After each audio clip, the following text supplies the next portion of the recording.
venue pour vous parler des animaux, de la communication animale. Donc là, vous avez vu le film qui est sorti sur France 5, où j'étais en Suisse, comme vous voyez, il faisait très froid. Et il y avait une communication qui est plus longue, mais on vous montre juste des petits extraits avec les vaches. Et tout à l'heure, on va vous montrer les corbeaux. Alors, ici, la thématique qu'on a dans ce merveilleux festival, et d'ailleurs, je voulais remercier Julien. Julien, merci. Ouais, si. Julien. Merci. Merci à Julien. Merci. Merci de m'avoir invité. Merci pour cet endroit merveilleux. Et merci à tous les bénévoles qui travaillent dur sous le soleil. Merci. Merci d'être là.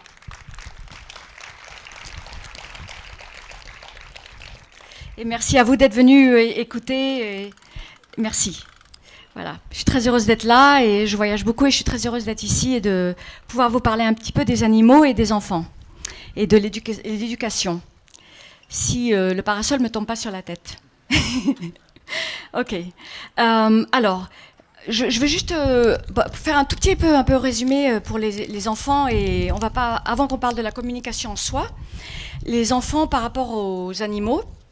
Donc, il y a de plus en plus de tests maintenant qui sont faits dans diverses universités, dans différents lieux, notamment aux États-Unis, qui montrent que les animaux, les personnes, et notamment les enfants qui sont en contact avec des animaux, ça les aide à développer leur intelligence, ça les aide à développer les capacités émotionnelles, et ça les aide à gérer leur entourage. Donc tout ça, c'était déjà su, puisqu'il y a beaucoup d'animaux qui sont, avec qui on travaille en thérapie, notamment pour des enfants qui ont des troubles de comportement ou des enfants autistes ou autres, avec des problématiques de brain, je ne sais pas comment on dit en français. Et donc il y a beaucoup de thérapies qui se font notamment avec les chevaux. Ça fait pas mal de temps que ça existe, et aussi avec des animaux. Beaucoup de thérapies aussi qui sont faites dans les hôpitaux. Alors ça je sais parce que mon frère il travaille il est médecin, il est à l'hôpital des enfants en Philadelphie. Donc c'est des enfants qui ont des cancers et des maladies très graves. Et les animaux, il y a des visites d'animaux spécifiquement qui permettent aux animaux, aux enfants, de se reconnecter, de se reconnecter avec leurs émotions, de se reconnecter à la santé, et de se reconnecter à la réalité, au monde externe. Donc ça fait pas mal de temps que c'est intégré dans la vie des enfants. Mais là, maintenant, ils sont de plus en plus en train de découvrir, et ils font beaucoup de tests où ils disent spécifiquement que les enfants qui sont en contact avec des animaux et qui parlent avec des animaux, ils ont plus d'intelligence et ils sont capables de mieux gérer leur monde externe et notamment leurs émotions. Alors, on a vu aussi que les animaux, évidemment, ils prennent un grand rôle dans la vie des enfants. Pour tous ceux ici qui ont la chance d'avoir des enfants avec des animaux, vous avez vu qu'ils prennent un grand rôle, souvent dans le sens de l'accompagnement ou de l'amour, la possibilité d'exprimer leurs émotions, la possibilité de traverser des phases difficiles dans leur vie, des obstacles ou des problèmes émotionnels liés à la famille ou à l'école ou autre. Et l'animal, il traverse avec eux et il les aide. Donc, toutes les personnes qui ont ici eu des animaux dans leur enfance, je suis sûre qu'ils se rappellent d'événements spécifiques. Alors, justement, juste avant de venir ici et de faire cette conférence, donc il y a 2 jours, j'avais une communication, enfin c'était un chien qui était décédé, et la maman, elle m'a dit, enfin je lui ai expliqué que le rôle de l'animal dans cette vie, c'était spécifiquement pour sa fille. Elle a une jeune fille de 10 ans. Et je lui ai dit, cet animal, il est vraiment venu, c'est pas un hasard, il est venu dans votre vie spécialement pour votre enfant. Et cet enfant, elle est quand même assez spéciale, elle a quand même des capacités autres. Et comme elle a des capacités hautes, c'est quand même difficile pour elle de gérer son quotidien, de gérer l'école et de gérer les relations avec les autres enfants, de gérer la réalité en général. Et elle m'a dit, bah oui, le chien, c'est son nounou, c'est sa nounou. cette chienne, en fait, elle était tout le temps près de l'enfant. Tout le temps, elle l'accompagnait partout. Elle était tout le temps avec elle, assise à côté d'elle. Elle la suivait partout, jusqu'à l'âge de 10 ans, où elle est morte d'un lymphome assez foudroyant. Mais elle a dit c'était sa nounou. Donc ça, c'est un des exemples d'une enfant qui a besoin peut-être d'aide, qui a besoin d'accompagnement, et l'animal entre dans sa vie, entre guillemets, par hasard, pour l'accompagner et l'aider à traverser. Et on va attendre que l'avion passe.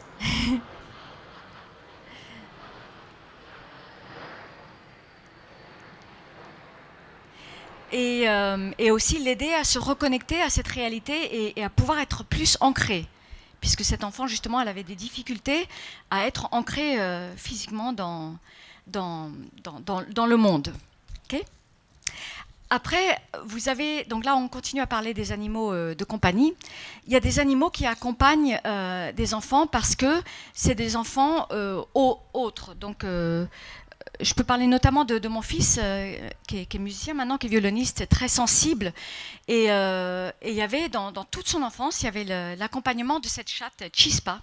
Ça veut dire étincelle. Et elle était tout le temps aussi avec lui. Elle était sur son lit, elle ne dormait que avec lui. Elle allait partout avec lui.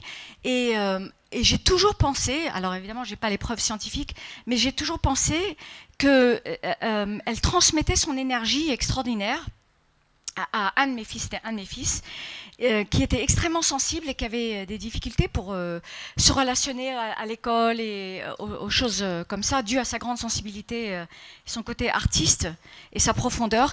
Et j'ai toujours pensé qu'elle, par son énergie, elle lui transmettait une énergie en plus, une énergie vitale, une énergie de force, de feu, qui l'a aidé à passer ça. Et elle l'aidait aussi à dormir. C'est-à-dire qu'elle le tranquillisait. Quand elle se mettait sur son lit, elle ronronnait et ça le tranquillisait. Bon, sauf si elle se mettait à se gratter, ça l'énervait. Mais elle le tranquillisait. Et d'ailleurs, ce qui est extraordinaire, c'est que quand elle est décédée, c'est le seul de tous les membres de la famille qui a rêvé d'elle. Et il a eu, parce qu'il avait de la culpabilité, parce qu'il ne lui avait pas dit au revoir, et elle est morte toute seule dans le jardin. Et c'est lui qui était présent à l'époque, il était tout jeune. Et il était dévoré par cette culpabilité, et il a eu un rêve absolument extraordinaire où elle est venue lui dire qu'elle l'aimait et qu'elle allait bien, et elle courait, elle était heureuse et elle était belle, et il a dit après ce rêve-là, j'étais remplie de joie et de lumière de la voir dans cette autre dimension après. Donc c'est des petits exemples pour vous montrer l'accompagnement, le rôle des enfants. Donc on pourrait faire une grande thèse sur ça. Le rôle des animaux de compagnie dans la vie des enfants. Donc je pourrais en parler très longtemps, mais il n'y a pas assez de temps, parce que je veux couvrir plusieurs thématiques assez rapidement. Ensuite, dans les découvertes récentes, ils ont découvert que, donc pour les adultes aussi, mais que quand un enfant ou un adulte caresse un animal, ça release, ça... Comment ? Libère, oui. Ça libère une hormone qui s'appelle oxytocine et qui permet la relaxation. Et ça permet ça pour l'animal et pour l'enfant ou l'adulte. Donc les deux bénéficient de ce contact. Donc c'est important parce que c'est important de savoir que le contact physique avec l'animal libère cette hormone.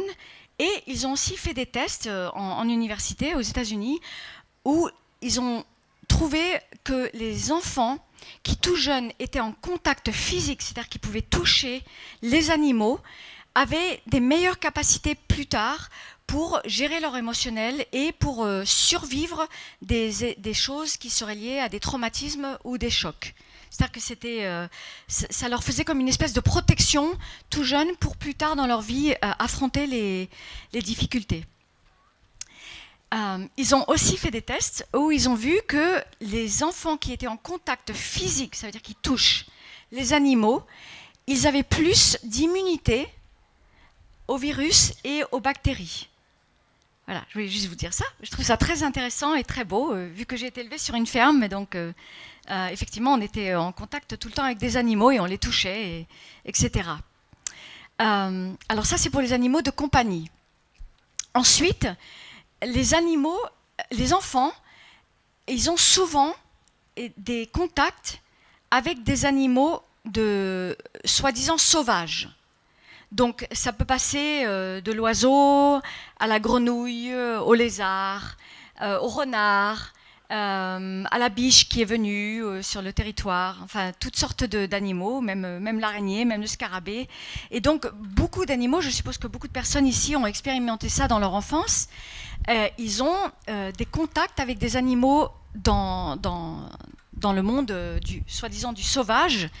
Et ce que moi, là c'est peut-être pas une opinion scientifique, là c'est ma propre opinion, je pense que ces contacts-là ne sont pas par hasard et ça leur permet d'avoir une expansion de conscience. Et j'ai remarqué que souvent les animaux qui ont ces contacts-là, qui sont souvent même des contacts secrets, par exemple des fois qu'ils ne racontent pas à leurs parents, ça leur permet aussi d'affronter des éléments dans leur vie.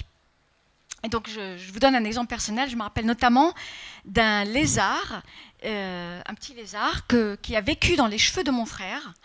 J'ai un frère jumeau pendant 1 mois. Alors mon frère, il s'est pas lavé les cheveux quand on était tout jeune. Je sais pas, on était à Formentera en Espagne et on devait avoir 10 ans. Et c'était extraordinaire parce que c'était justement à une période difficile dans notre vie. On avait quitté les États-Unis et mon père n'était pas revenu. Enfin, il y avait une histoire un peu d'abandon. Et ce lézard, il dormait dans les cheveux de mon frère et le soir, on avait construit une petite boîte et il allait dans sa petite boîte tout seul. On ne le mettait pas, enfin, elle était ouverte la boîte, il pouvait partir quand il voulait. Et le lendemain, quand mon frère se réveillait, hop, il sautait dans ses cheveux. Et il restait toute la journée là. Et donc, mon frère et moi, on a eu tous les deux des expériences comme ça. Moi, j'ai eu un oiseau dans les cheveux pendant très longtemps. Un petit perroquet, là, Ladybird. On va attendre.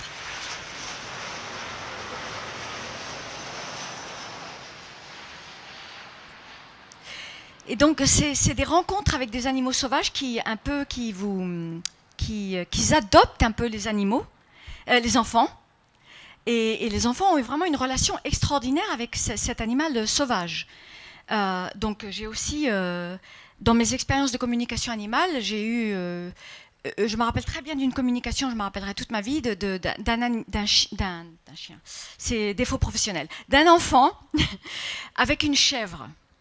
Et donc c'était une relation mais incroyable de télépathie, de communication extraordinaire que cet enfant avait eu avec cette chèvre. Et ensuite le triste dénouement où ils ont tué la chèvre sans prévenir l'enfant. Et des années plus tard, il m'a demandé de lui parler. Enfin, j'ai parlé à cet enfant qui était devenu adulte. Et je me rappellerai toujours de l'émotion que j'ai ressentie de revivre la relation que cet enfant avait eue avec cette chèvre. Et que c'est très très très fort. Et les relations que les enfants ont avec des animaux comme ça, elles sont même plus fortes que des relations qu'ils ont avec des frères ou des sœurs ou d'autres enfants et même avec les parents. C'est une espèce de fusion extraordinaire d'amour, de compréhension, d'entendement, et qui est très très très élevé, très élevé.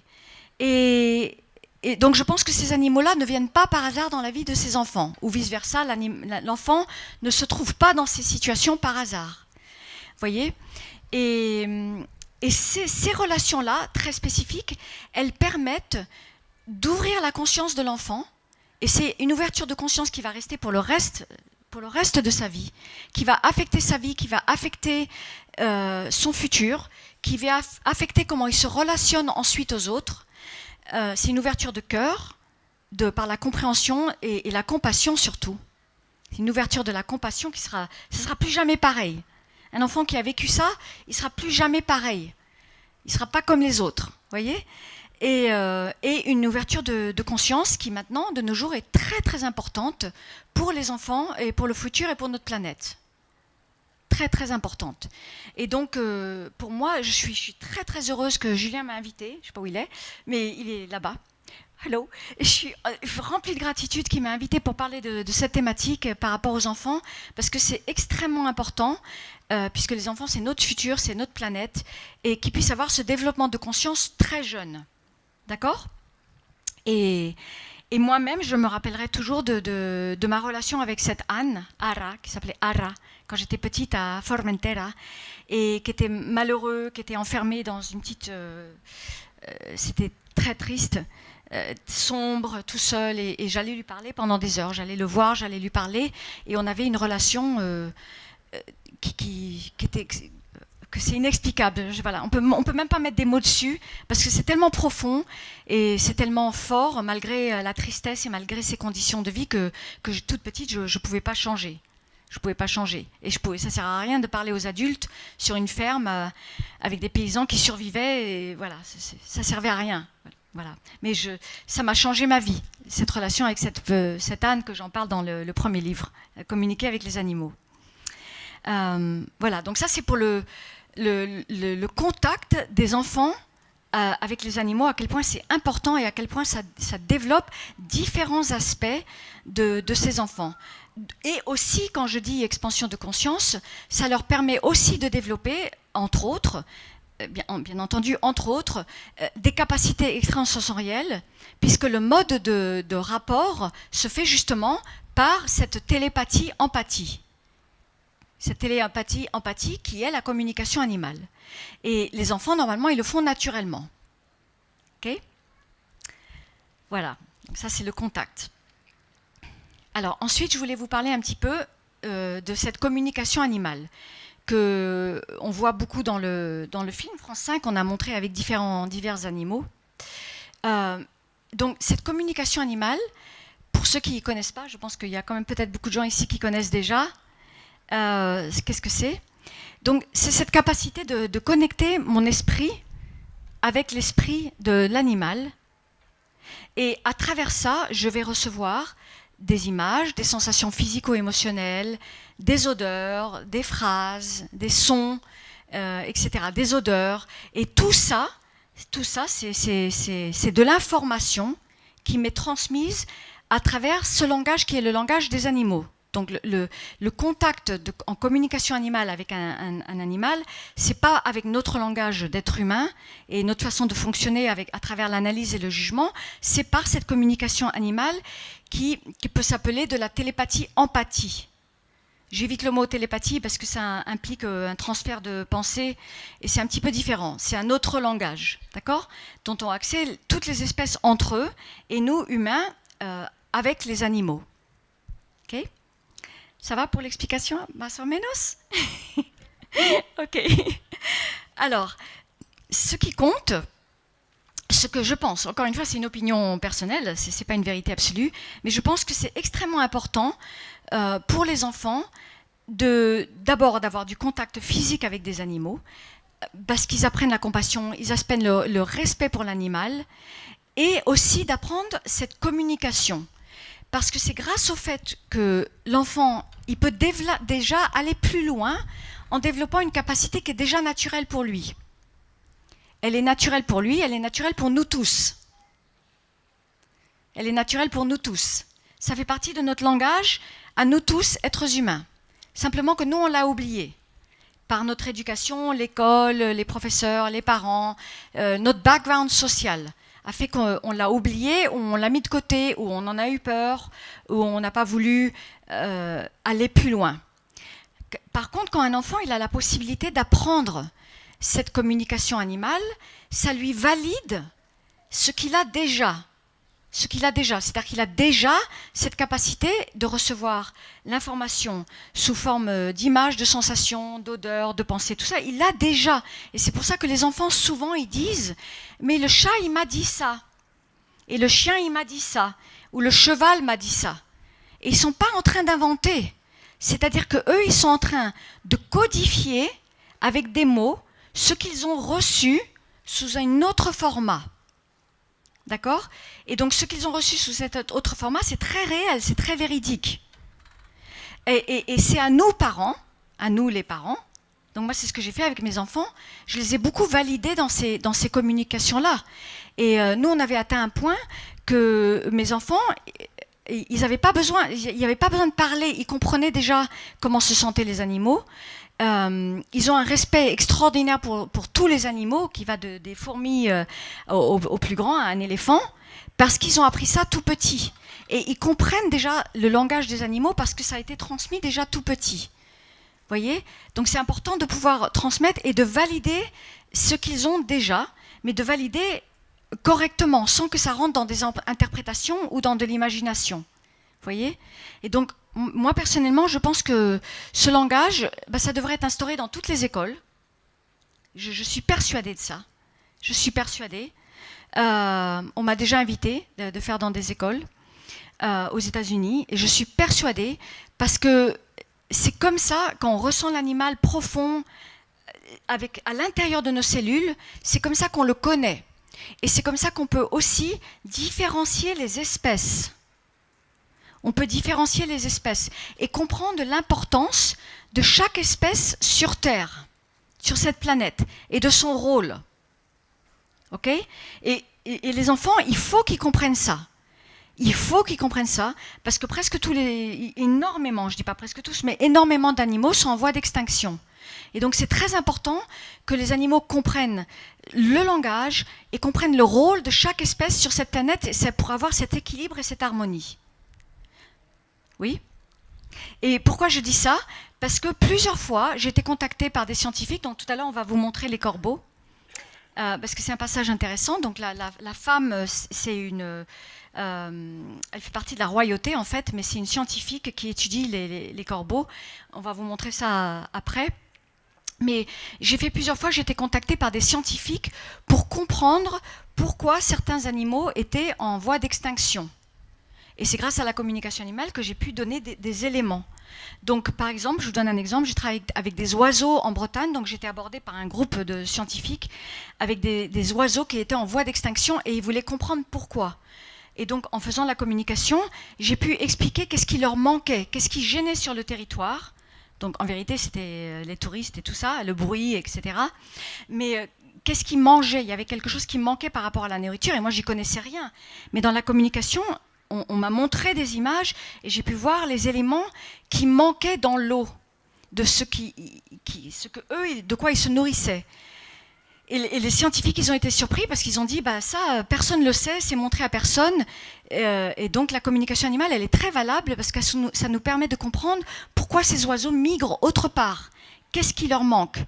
Et quels étaient les éléments nutritifs dans cette chose microscopique que j'avais décrit. Et donc, donc cette communication animale, elle permet de comprendre l'espace, les espèces et les nécessités de l'espèce. Et c'est pour ça que c'est important pour les enfants d'apprendre ça tout jeune.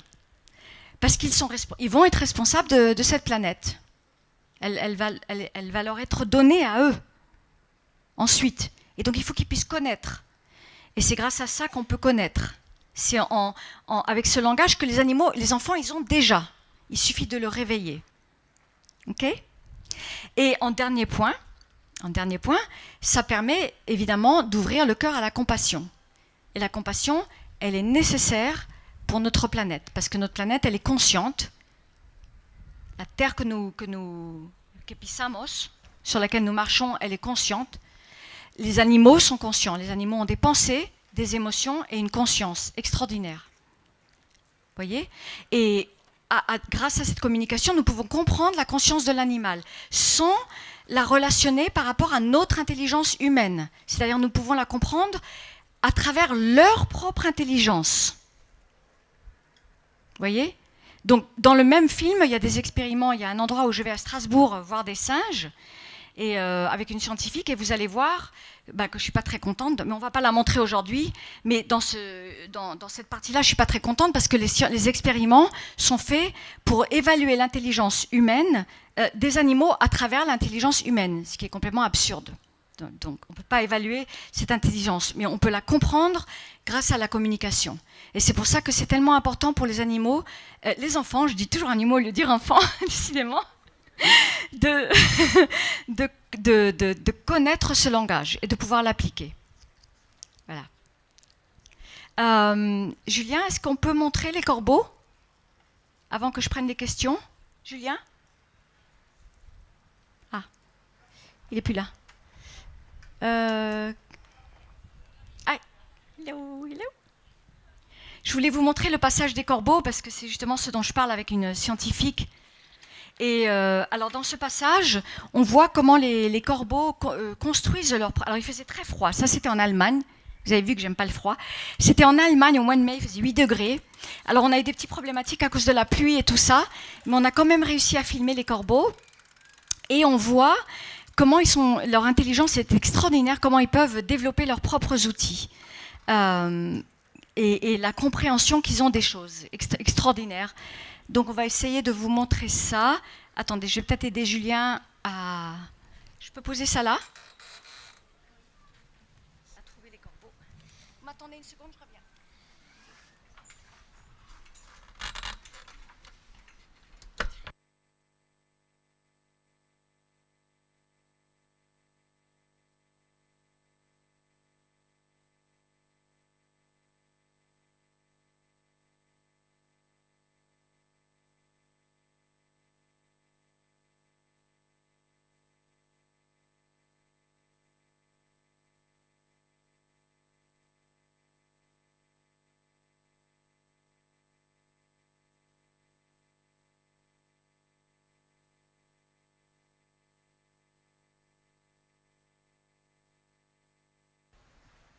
Hello, hello. Yes. Je vais prendre quelques questions pendant qu'ils cherchent la section des corbeaux pour vous montrer. Parce que j'affectionne particulièrement cette expérience avec les corbeaux et les vaches, bien sûr. Est-ce qu'il y a des gens qui ont des questions que je peux prendre maintenant? Je pourrais répondre à des questions. Oui. Vous allez lui passer un micro pour que tout le monde entende ou pas? Peut-être.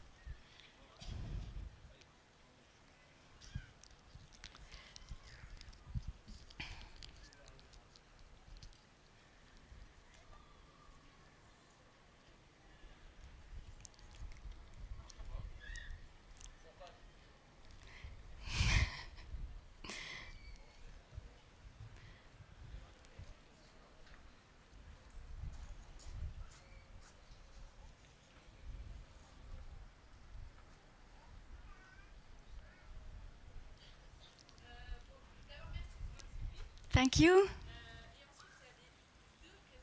Oui? Ah. C'est celui-là normalement. Merci. À un moment donné, vous dites, en parlant des enfants, qu'il faut valider correctement. Oui. Mais vous n'êtes pas allé plus loin. Alors bon, moi j'ai 3 enfants, ça m'intéresse de savoir comment on valide. Oui. Déjà, premièrement. Et la deuxième question, c'est que sur les 3, j'en ai une qui est complètement, qui refuse tout contact avec toutes sortes d'animaux. Voilà. Et les 2 autres, ils sont complètement fusionnels avec les animaux, mais j'en ai une. Donc voilà, vous parlez beaucoup de la relation des enfants avec les animaux, mais qu'est-ce qu'il en est de ceux qui refusent tout contact? Oui, tout à fait. Donc, merci. Alors, la première question, donc évidemment, on valide ce qu'on veut.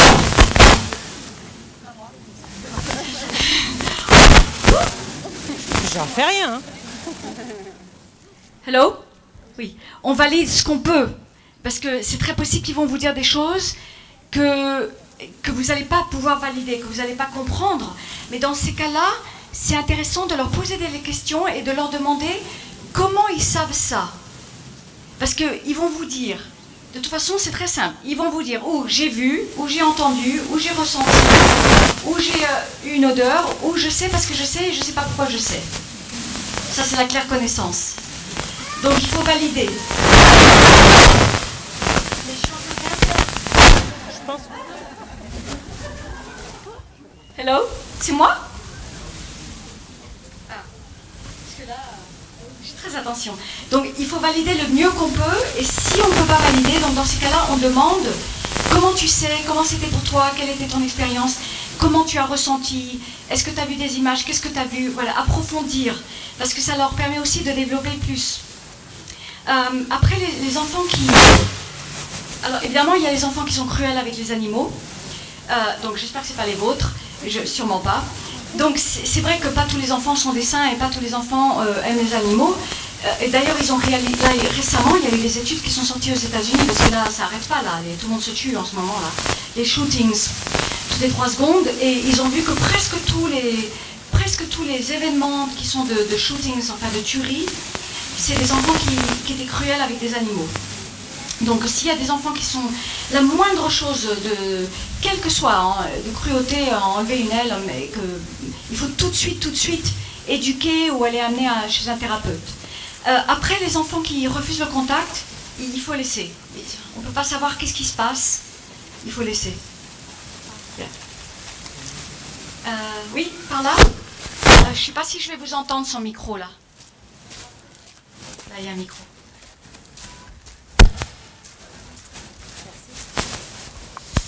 Oui, je voulais savoir en fait si la communication intuitive est à la portée de tous. Oui. Et comment la mettre en place avec son animal. Oui. Alors, comment la mettre en place avec son animal? Ça, vous allez vous l'apprendre quand vous l'apprenez. C'est le mien qui pose problème. Je sais pas comment les faire.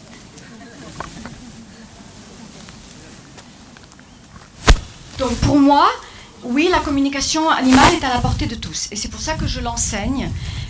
Et je transmets, je fais des conférences, je fais des livres et des films et que je transmets l'enseignement. Pour moi, c'est à la portée de tous. C'est évident que quand on est adulte, il faut réveiller les capacités de compréhension. Il faut réveiller la...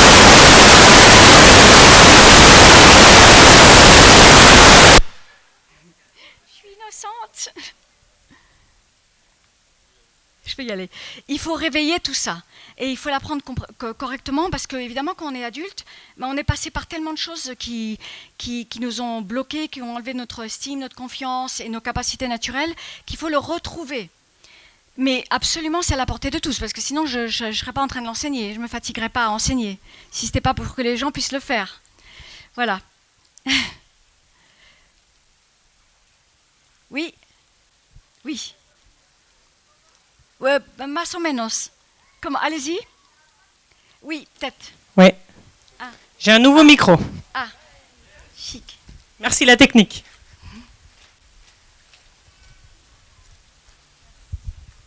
Bonjour. Bonjour. Donc, j'ai vu pas mal de vos reportages. Voilà, je suis vraiment ravie de vous rencontrer. Et donc, alors voilà, mon opinion sur les animaux, pardon, c'est que je suis intimement convaincue que les vaches, cochons, poulets, ils ressentent les émotions comme nous. Ils ont besoin aussi d'avoir des relations sociales. Absolument. Ils ont des relations amicales. Absolument. Voilà, des relations amoureuses. Oui, absolument. Et que c'est un vrai déchirement pour la mère quand elle est séparée de son petit. Oui. Oui. Pour la vache, quand elle est séparée de son petit veau. Donc voilà, je voulais avoir votre opinion là-dessus, mais apparemment... Je suis tout à fait d'accord, j'en parle dans beaucoup d'endroits. Là, ce n'était pas le thème d'aujourd'hui. Et je voulais éviter de parler de la souffrance animale parce que c'est un beau jour magnifique d'été dans un magnifique château. Et je ne voulais pas que les gens pleurent, je veux que vous soyez heureux. Mais effectivement, là, vous pouvez voir n'importe quel enfant qui a été élevé à la campagne, ils ont des amis poules, enfin moi j'en ai connu plein, des amis poules avec des petits garçons, des petites filles qui les suivent partout, qui dorment avec, enfin voilà, les gens pensent pas, ils pensent pas qu'une poule elle pense, mais bien sûr que si, une poule elle pense, elle a des émotions, elle a des sensations, des cochons bien sûr, quand j'étais petite j'allais voir les cochons, je leur parlais, j'adorais les petits cochons et même les grands, je les aimais, on les aime quand on est enfant, parce que quand on est enfant, on est beaucoup plus proche de cette vérité. Donc effectivement, il y a toute une éducation à faire avec les animaux par rapport à la souffrance animale. Effectivement. Oui. Est-ce que vous avez déjà eu l'occasion d'entrer en communication avec des animaux qui sont dans des élevages industriels? Non. Non, jamais. Non, d'ailleurs, parce qu'on ne me demande pas, déjà. Ouais. Évidemment. Ouais. On ne me demande pas et il y a certaines choses que je ne peux pas aborder parce que c'est trop de souffrance et je ne peux pas y aller. Oui. Parce qu'une fois, je me rappelle, j'étais juste passée en allant de Los Angeles à San Francisco.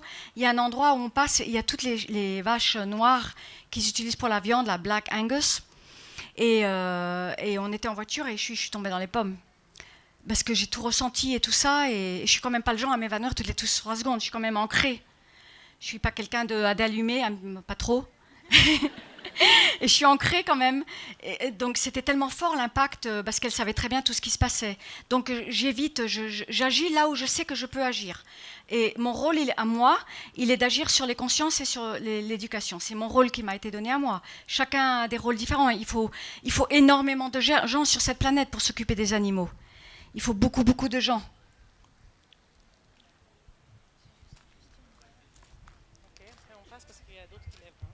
Juste, je me permets, pendant que voilà, je vous parle, en fait, demain, on fait une action sur la place de la Comédie sur la souffrance animale, justement. Donc, je ne sais pas si jamais vous êtes disponible pour peut-être faire une petite intervention, parce qu'en fait, l'un des thèmes abordés, justement, c'est l'éthologie, c'est l'émotion des animaux, et essayer de faire prendre conscience aux gens que oui, les animaux d'élevage ont des émotions comme nous. Oui. Voilà. Demain, je ne peux pas, parce que demain, je donne un séminaire à Montpellier. D'ailleurs, mon organisatrice, elle est derrière, en cas où pour les gens qui s'intéressent, mais on est complet, mais en cas où pour d'autres occasions. Donc demain, je peux pas, mais vous pouvez faire passer un film ou je sais pas. Il faut qu'on se mette d'accord. Mais c'est impossible, je suis en séminaire. Oui. Voilà. Question ? Oui. Bonjour. Oui. Je suis là. Oh, ouais. Je suis aussi très ravie de vous rencontrer. Merci. J'avais vu des documentaires de vous. Et je voulais savoir si c'était possible de vous rencontrer personnellement ou est-ce que c'est parce que je pense que vous êtes beaucoup sollicité. Alors la seule option, c'est difficile parce que je bouge beaucoup et tout. Mais demain, comme je suis sur Montpellier, c'est possible de demander à mon organisatrice Alma, qui est au fond, la blonde là. Voilà, s'il y a moyen le samedi après le stage de parler un petit peu. J'aurai jamais beaucoup de temps. Et voilà, vous pouvez lui demander ce qu'on peut faire. Il y avait quelqu'un par ici, non ? Bonjour, merci pour ce partage. You're welcome. En fait, moi, j'ai été en contact avec les animaux très tôt. Oui. D'abord sur Paris, ensuite aux Antilles. Mm-hmm. J'étais très proche et j'en ai guéri en fait comme ça, intuitivement. Même une chauve-souris, c'est quand j'étais petite. Et ensuite, en grandissant, en fait, ça s'est pas effacé, mais je me suis bloquée, je pense. Et donc, ça me semblait être parti, tout ça. Et depuis peut-être une dizaine d'années maintenant, il y a des animaux qui m'envoient des messages, mais c'est surtout des messages en fait quand ils vont mourir et quand ils souffrent. Oui. Et du coup, ça m'est arrivé comme ça dessus. Oui. Et, oui, alors c'est très possible que vous avez des capacités médiumniques ou autres. Donc, quand on sent quand il arrive des choses comme ça, les personnes à qui arrivent des choses comme ça, il faut investiguer. Il faut investiguer pourquoi et quel est votre rôle, à quoi ça sert, pourquoi vous avez ça. C'est très possible que ce soit des capacités médiumniques. Et il faut toujours que ça soit accompagné d'un travail spirituel, c'est-à-dire de la méditation, de la prière, enfin Qigong, yoga, ce que vous voulez. Mais c'est toujours l'accompagnement de travail spirituel qui permet de ne pas aller dans des interprétations et de comprendre qu'est-ce qui nous arrive quand on a des choses comme ça. Mais souvent les gens, oui, il y a beaucoup de gens qui petits, ils ont des choses et après ça se perd. C'est pour ça que je parle de reconnexion. Oui. Et il faut juste savoir pourquoi et qu'est-ce que je peux faire avec. Parce que c'est pour faire le bien. Merci. Oui. Oui, alors je vais renouveler mes remerciements en public, les remerciements que je vous ai faits en privé, puisque donc ma fille a fait son premier niveau avec vous et je pensais que ça allait être un déclencheur, ça l'a été. Donc je suis là pour témoigner de ce don et de cette grande empathie que vous avez vis-à-vis du monde vivant, humain compris. Et donc là, je l'ai eu par SMS, donc elle vous envoie encore tous ses remerciements. Et elle m'avait parlé de votre projet d'école en Espagne, puisqu'on est dans l'éducation. Le sujet à ne pas aborder. Ah, d'accord, ok. Donc... Alors pour le moment, le projet de l'école, il n'est pas en actif pour le moment, parce qu'il y a trop de dérives. C'est trop compliqué pour le moment, parce qu'il faut vraiment que ça soit transmis correctement. Donc ma responsabilité pour moi maintenant, c'est de transmettre correctement avec le moins possible d'interprétation. Donc le temps qui me reste de vivre et de transmettre, je voudrais pouvoir transmettre le plus la vérité sur, en tout ce que je pense moi est la vérité. On a chacun sa vérité, mais sur cette communication animale, qu'elle ne soit pas déviée et qu'on n'interprète pas. Parce que le problème, c'est que les animaux, ils ne peuvent pas dire « j'ai jamais dit ça ». Ils ne peuvent pas le dire. Donc souvent les êtres humains, nous les êtres humains, on met des choses dans leur bouche qui ne sont pas vraies ou qui sont interprétées. Et donc la chose la plus importante, c'est pour moi maintenant, c'est de pouvoir transmettre comment travailler ça de façon à ce qu'il n'y ait pas ces interprétations, d'aller au plus proche de l'essence, même si cette essence, elle est quand même filtrée par nous parce qu'on est des êtres humains. Merci pour votre témoignage. Je l'ai payé pour dire ça. Non, c'est pas vrai. Merci. Merci. Bonjour, merci. Oui. Pouvez-vous nous parler de la mort des animaux avec les enfants? Oui, c'est un thème, je l'avais mis tout en bas de ma page, comme note. Alors, ça c'est très difficile. Parce qu'évidemment, autant les enfants, il y a cet amour extraordinaire et cette fusion et tout ça vis-à-vis de l'animal, quand il y a le départ, c'est extrêmement difficile pour eux de l'accepter. Parce qu'il y a tout cet accompagnement et il y a toutes ces autres dimensions qui se mettent en place quand un animal est connecté avec un enfant. Moi, je pense que franchement, le plus simple, c'est vraiment être vrai et leur dire il est parti dans les étoiles, mais il reste vivant, il pense, et il sent et il est vivant et il est bien. Il faut leur montrer. Et souvent, les enfants, ils ont des rêves comme ça. Ils ont très souvent des rêves qui leur montrent que l'animal est bien. Et à part une fois qu'ils ont un rêve, ça y est, ils ne souffrent plus. Ils comprennent mieux que les adultes. Nous, il nous faut 36 rêves, nous. On a un rêve qui nous montre tout, et non, c'est pas suffisant, on continue à souffrir, alors qu'on n'a pas besoin, parce que l'animal, il est encore en vie. Il n'y a plus besoin de souffrir. Mais les enfants, normalement, avec un rêve, ça va. Oui. Encore une question. J'ai répondu? Más o menos. Le film est chargé, je prends encore une question avant de le passer. Oui.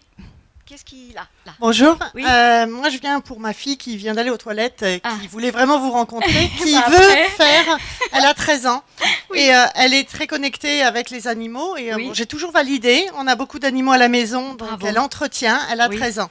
Je voulais 2 questions, elle est là parce qu'elle veut faire de la communication animale, Oui. et donc la question que je me pose, c'est comment je peux l'accompagner jusqu'à sa vie d'adulte, pour qu'elle ne perde pas et qu'elle cultive, voire qu'elle alimente cette envie. Oui. Et puis comment professionnellement, après, je peux l'accompagner vers un Oui. programme quelque part, quelque chose, très comment bien. on peut vraiment cultiver pour Oui. ces enfants-là. Et... Excellent. Alors, pour le moment, ça n'existe pas dans les écoles. Moi, j'ai fait dans le Montessori School, j'ai fait des présentations en France, j'en ai fait une à Paris, j'ai fait aux États-Unis plusieurs fois dans les écoles des présentations pour les enfants, qu'ils trouvent ça tout à fait normal. J'ai travaillé avec l'INRES, on a fait un film spécialement avec des enfants qui étaient avec des capacités. Avec les animaux sauvages. Donc, je pense que pour le moment, quand ils sont vraiment jeunes, c'est mieux de leur laisser développer par eux-mêmes et leur donner de l'information qui peut les aider. Par exemple, des films, des livres, où il y a pas mal de livres d'enfants. Elle a lu Même tous Le vos Petit livres. Prince, enfin, des choses comme ça. Non, elle a lu presque tous vos livres. Enfin, à chaque fois, je lui offre. Et elle a lu Le Petit Prince Non. de Saint-Exupéry. Non. Ah bah voilà, ça c'est le livre number one. Number one. Ça et le livre de la jungle. C'est mes 2 livres préférés. Ça, il faut lire. Le Petit Prince, parce que ça nourrit sur beaucoup de dimensions, ce livre-là. Il est extraordinaire. Et après, plus tard, elle peut commencer à faire un enseignement, enfin un apprentissage plutôt, plus tard. Nous, dans nos séminaires, on n'accepte pas les très jeunes, parce que les lois, comment c'est fait par rapport aux enfants, donc c'est trop compliqué. Voilà, mais on va voir si c'est en train de se mettre en place un petit peu avec des vétérinaires aux États-Unis, la possibilité. Enfin, on est en train de parler dans des écoles, on va voir. Mais pour le moment, je pense que le mieux, c'est de la nourrir et la laisser se développer toute seule, son intuition, même par le dessin, par l'image, par les films, par les livres. Ça, c'est le mieux. Et jamais de couper ça. Je vous transmets une dernière question qui est venue du fond. Oui. Bonjour. Oui. Voilà, je suis interpellée par votre travail en général et je vous connais depuis longtemps. Oui. Et ça a beaucoup fait évoluer ma pratique, donc je suis aussi payée pour la com. Moi, je travaille avec les chevaux, je fais Oui. de l'accompagnement de l'être par le cheval et je viens de l'équitation et je vois à quel point, grâce à justement la communication animale, j'ai pu faire évoluer ma pratique. Merveilleux. J'ai une Merveilleux. question concernant l'âme groupe. Oui. Parce que on parle beaucoup, et moi je vois bien la souffrance réelle de chaque animal et je la minimise pas, bien au contraire. Et en même temps, en tout cas concernant les chevaux, ce que je connais le mieux, je vois qu'il y a comme une mission d'espèce et que même les chevaux qui sont dans des conditions horribles, enfermés, etc., ben, ils sont vraiment là au service et que comme si vraiment l'esprit groupe primait sur la souffrance individuelle. Je voudrais avoir votre avis là-dessus. Oui, alors je vais juste faire un tout petit retour en arrière parce qu'en parlant de chevaux, justement pour des enfants, il y a un livre extraordinaire qui s'appelle L'enfant et le cheval. Vous le connaissez? Je ne me rappelle pas du nom de l'auteur. L'enfant cheval? Voilà, qui va en Mongolie. Extraordinaire ce livre-là. Je recommande à tous les parents de lire ce livre parce que vous n'êtes pas obligé d'avoir des enfants autistes pour comprendre ça. Mais c'est extraordinaire, c'est un très très beau livre. Je l'ai lu il y a des années en anglais, c'est vraiment beau. Et après, je viens à la question. Il y a autre chose, ils ont fait des films avec Temple Grandin. Donc c'est une femme qui était autiste. Alors, elle a écrit pas mal de livres. J'ai pas lu, j'ai feuilleté, j'ai pas eu le temps, mais je lui ai parlé personnellement. Elle est autiste. Elle est très difficile d'accès elle est très difficile de parole avec des adultes. C'était intéressant, la conversation avec elle n'était pas évidente. Mais une femme que j'admire énormément, extraordinaire, et donc qui est autiste. Et il y a un film qui a été fait sur elle, qui est en français, et ça montre tout cet excès de sensibilité de l'enfant. Enfin, elle est autiste. Mais qu'il y a beaucoup d'enfants qui ont des aspects de cette sensibilité sans être autistes. Très, très beau, très intéressant. Elle a fait beaucoup pour les animaux d'élevage. Elle a changé les conditions des abattoirs. Donc je recommande aussi, si vous avez l'occasion de voir le film, et moi je l'ai personnellement parlé avec elle au téléphone, on a conversé, c'était pas facile. Comment? Alors je connais pas le titre du film. Si quelqu'un me l'a donné en cadeau en français, mais je crois que ça doit être, son nom sera dedans, hein. Temple Grandin. Très très beau, c'est bien, il est bien fait le film. Et donc ça c'est inspirant aussi. Alors, au retour aux chevaux. Oui, alors, il y a, selon moi, j'ai pas la vérité, hein, selon moi, il y a l'individu. Donc l'individu, sa personnalité, qui il est, comment il réagit, comment il vit, sa relation à son environnement, sa relation aux autres chevaux, sa relation aux gardiens, aux cavaliers, etc. Donc relation à tout, sa conscience, elle s'étend sur tout ce qui l'environne. D'accord? Mais effectivement, il y a ce qu'on pourrait appeler, enfin j'aime pas tellement le terme âme groupe, parce que quand on dit le mot âme groupe, ça a tendance à enlever la personnalité de l'animal et de le mettre dans le cadre de « ah bah c'est une âme groupe et ils sentent rien ». Enfin je sais que c'est pas ce que vous vouliez dire, mais ça a une tendance à aller vers ça. Donc je préfère dire les groupes clans ou les groupes tribus. Effectivement, ils appartiennent à des groupes. Il y a une énergie groupale. Ben, la preuve, c'est que tout simplement, les preuves toutes simples. Par exemple, vous mettez des chevaux sauvages au Montana et il y a un puma qui est pas loin, ou un mountain lion qui est pas loin, ou un coyote, et on va les voir, ils vont tous se lever d'un coup et partir en courant, personne ne sait pourquoi. Pourquoi? Parce que c'est le leader de ce groupe, spécifiquement, donc celui qui serait, dans ce cas-là, le dominant, qui serait souvent celui qui a la plus grande sensibilité, qui va prévenir. Donc, je sais que ce n'est pas la même question que l'âme groupe, mais il y a une âme groupe dans le sens du groupe physique, de la physicalité, okay, le groupe des chevaux qui se retrouvent dans un endroit. Après, il y a aussi une âme groupe au niveau plus spirituel, entre guillemets, ou plus mystique, qui existe, oui, effectivement. Et il y a des évolutions, leur conscience va évoluer à l'intérieur de ce groupe, mais sans enlever la personnalité de chacun et l'individualité. Je ne sais pas si j'ai répondu très bien. Plus ou moins. Il y a de la colle sur ce truc, ça me colle. Oui, question? Ah, on va montrer le film? Donc, merci beaucoup, je vous laisse avec l'extrait des corbeaux. Merci beaucoup.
Mais il faudrait analyser ça de la manière dont nous on le fait. Oui, tout à fait. Pour persuader un petit peu plus la communauté scientifique, j'imagine. Oui, tout à fait.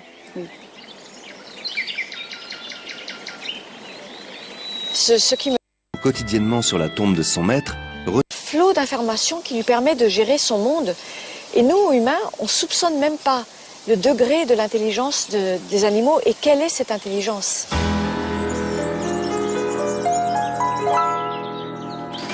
les grands singes éprouvent des émotions et ont une conscience d'eux-mêmes. Les animaux de compagnie, comme le chat Toldo qui se rend quotidiennement sur la tombe de son maître, ressentent de l'empathie pour les humains avec lesquels ils vivent. Mais qu'en est-il de la conscience des oiseaux? C'est l'étude que mène Auguste von Bayern, biologiste et spécialiste des corbeaux. Laïla n'est pas au bout de ses surprises. Nous étudions l'intelligence des corbeaux depuis une quinzaine d'années à l'université d'Oxford. Et nous nous intéressons particulièrement aux corbeaux de Nouvelle-Calédonie. Pourquoi sont-ils si spéciaux? Dans la famille des corbeaux, ils sont la seule espèce à l'état sauvage à utiliser des outils. Ah oui, c'est fascinant.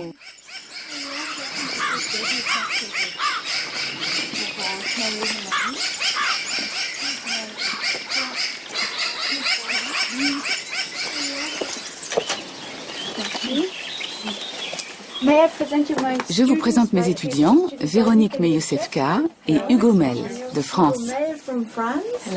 Bonjour. Nous avons préparé le matériel pour l'expérience. Dans l'expérience, avec le tube court, les oiseaux doivent pousser la plateforme vers le bas avec leur bec. Ils apprennent ainsi indirectement à utiliser le mécanisme. Ils doivent pousser. Et voici la récompense dont les oiseaux raffolent.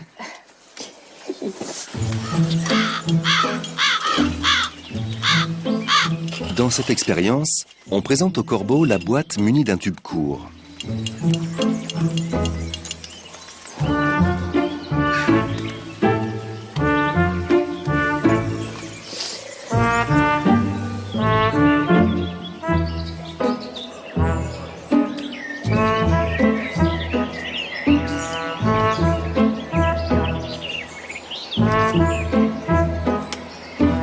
Le corbeau connaît déjà le mécanisme, mais apparemment, il préfère utiliser un autre outil que son bec pour récupérer la friandise. Ensuite, on lui présente une autre boîte équipée d'un tube long et les brindilles aux alentours ont été enlevées. Le corbeau va-t-il trouver une nouvelle méthode pour actionner la trappe ?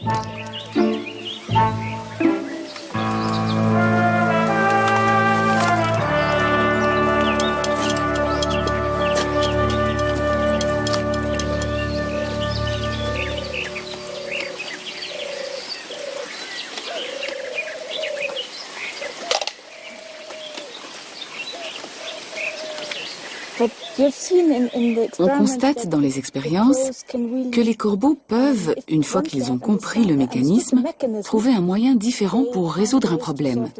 Ici, ils utilisent des cailloux qu'ils jettent dans le tube. Oui, j'ai connecté mon esprit avec l'esprit du corbeau et j'ai ressenti ce qu'il ressent. J'étais impressionnée par la précision de son esprit et la façon dont il est concentré sur son objectif. Mais le plus incroyable, c'est son processus de pensée. C'est comme des mots, les pensées forment une séquence. Tout ça est très cohérent. Les pensées se succèdent dans un certain ordre, sans aucune distraction extérieure. Je n'ai pas vu ça très souvent. C'est vrai qu'on dirait qu'ils sont réellement capables de se concentrer.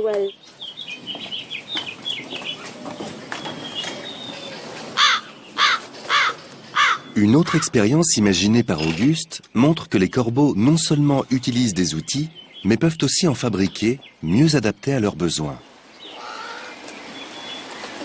Un verre est introduit dans une gousse de cacahuètes, puis déposé au fond d'un tronc.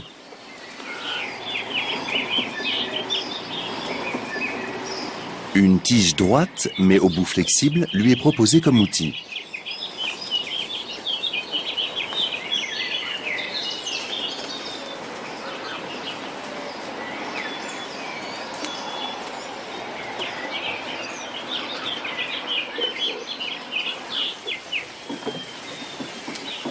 Le corbeau comprend rapidement que la tâche est difficile. Mais il va faire preuve d'une incroyable ingéniosité.